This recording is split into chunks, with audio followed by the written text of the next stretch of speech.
Are you ready, kids? Aye, aye, Captain! I can't hear you. Aye, aye, Captain! Oh!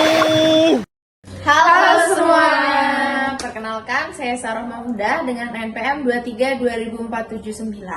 Saya Luisa Kurniadi dengan NPM 232000481. Saya Nabila Sasyanita dengan NPM 232000489. Saya Musli Nurul Irawati dengan NPM 2320492. Saya Dinda Ayu Latifasari dari NPM 23-2515. Saya Amrita Yanda dengan NPM 2320518. Kami dari kelompok 3 ingin mempresentasikan hasil kerja kelompok kita Dengan tema pengertian koperasi dan sejarahnya yang ada di Indonesia. Apa itu koperasi? Koperasi berasal dari kata ko yang berarti bersama, serta operation yang mengandung makna bekerja. Koperasi Indonesia adalah organisasi ekonomi rakyat yang berwatak sosial, beranggotakan orang-orang atau badan-badan hukum koperasi yang merupakan tata susunan ekonomi sebagai usaha bersama berdasar atas asas kekeluargaan. Undang-Undang Republik Indonesia Nomor 12 Tahun 1967. Lalu yang selanjutnya yaitu pengertian koperasi di Indonesia. Koperasi adalah sebuah organisasi yang dibentuk oleh individu dengan keterbatasan ekonomi dengan tujuan utama untuk memperbaiki kesejahteraan ekonomi para anggotanya.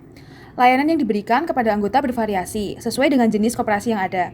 Dalam koperasi, kerjasama bersifat terbuka dan bersukarela. Setiap anggota memiliki hak dan kewajiban yang setara serta tanggung jawab untuk memajukan dan mengawasi operasional koperasi. Resiko dan keuntungan dalam koperasi dibagi dan ditanggung secara adil di antara semua anggotanya. Dan selanjutnya ada dasar hukum koperasi. Pasal 33 UUD 1945 ayat 1 yaitu tentang perekonomian disusun sebagai usaha bersama berdasar atas asas kekeluargaan. Kemudian pasal 1 Undang-Undang Nomor 25 Tahun 1992 Perkoperasian menyatakan bahwa koperasi adalah badan usaha yang beranggotakan orang-orang atau badan hukum.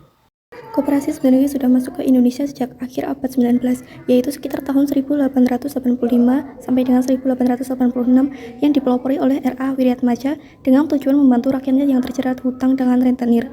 Koperasi berbentuk bank tersebut kemudian dinamakan Bank Penolong dan Tabungan Hub and Superbank. Koperasi ini kemudian melayani sektor pertanian Hub Superbank Land Bau Credit Bank. Dengan meniru koperasi pertanian yang dikembangkan di Jerman, koperasi tersebut kemudian berkembang pesat dan akhirnya ditiru oleh Budi Utomo dan Serikat Dagang Islam atau SDI. Pada tahun 1945, Jepang menduduki Indonesia. Kehadiran Jepang sangat berpengaruh terhadap perubahan struktural bagi perkembangan koperasi di Indonesia. Peraturan Pemerintah Militer Jepang Nomor 23 Pasal 2 menyebutkan bahwa pendirian perkumpulan, termasuk koperasi, dan persidangan harus mendapat persetujuan dari pemerintah setempat. Akibatnya, semua koperasi yang telah berdiri harus mendapatkan persetujuan ulang dari Sukcokan.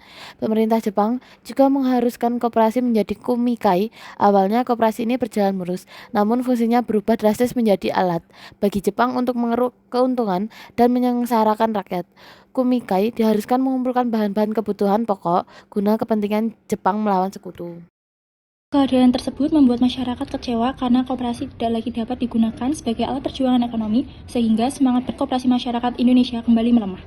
Setelah Indonesia merdeka, pada tanggal 12 Juli 1947, Pergerakan Koperasi di Indonesia mengadakan Kongres Koperasi yang pertama di Tasikmalaya. Dalam kongres tersebut diputuskan terbentuknya Sentral Organisasi Koperasi Rakyat Indonesia atau SOKRI. SOKRI mengajurkan untuk mengadakan pelatihan koperasi di kalangan pengurus, pegawai, dan masyarakat.